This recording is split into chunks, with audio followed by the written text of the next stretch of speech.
After college, I was working in finance, and it just seemed a little bit empty to me. I enjoyed the work intellectually, but there was something missing.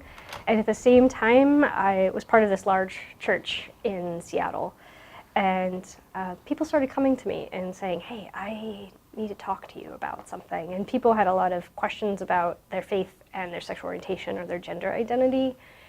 And without really meaning to, I became almost like a volunteer pastor there for folks who had questions. And those conversations just became the most meaningful thing in my life, sitting down and bearing witness to someone's story. And there wasn't much I had to say except, thank you for telling me, and being present to them really changed me. And so I started thinking about doing that as a vocation, and I ended up going to divinity school. And in divinity school, I focused on studying feminist and queer theologies. So really talking a lot about how do we recenter our conversations onto those people who've historically been marginalized and silenced, and how do we reprioritize our systems so that they actually get the privileges that we've been denying them for a long time. And in divinity school, I really thought that I'd move into congregational work, but and actually, coming to Bellingham, I looked at a congregation here pretty seriously, but this job popped up at Northwest Youth Services to work with queer youth.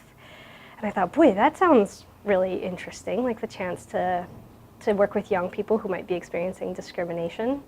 And so my wife kept elbowing me about it, like, hey, have you applied to that job? Have you applied to that job? And I kind of hummed and hawed. I wasn't really sure. I was, to be honest, nervous about working with youth who are experiencing homelessness.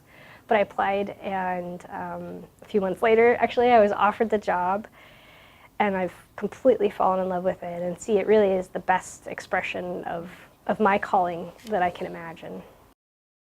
So Northwest Youth Services has been around 40 years or so, serving youth experiencing homelessness.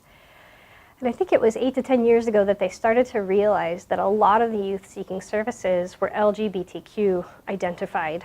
And they spent some time talking about that and looking at the research and figuring out who really was accessing services. And what we recognized based on like nationwide research and local numbers here is that at any given time, roughly 30 to 40% of the youth who are experiencing homelessness are queer identified.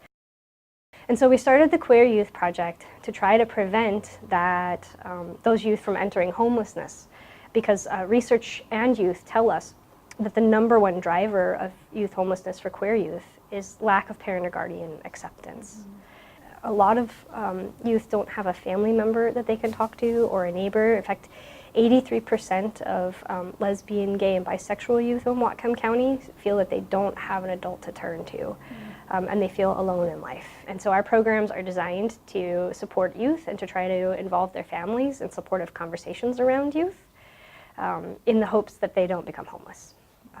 When I think about the Queer Youth Project and how we serve young people, my hope is that the queer youth of this county will feel less alone in life because of our work.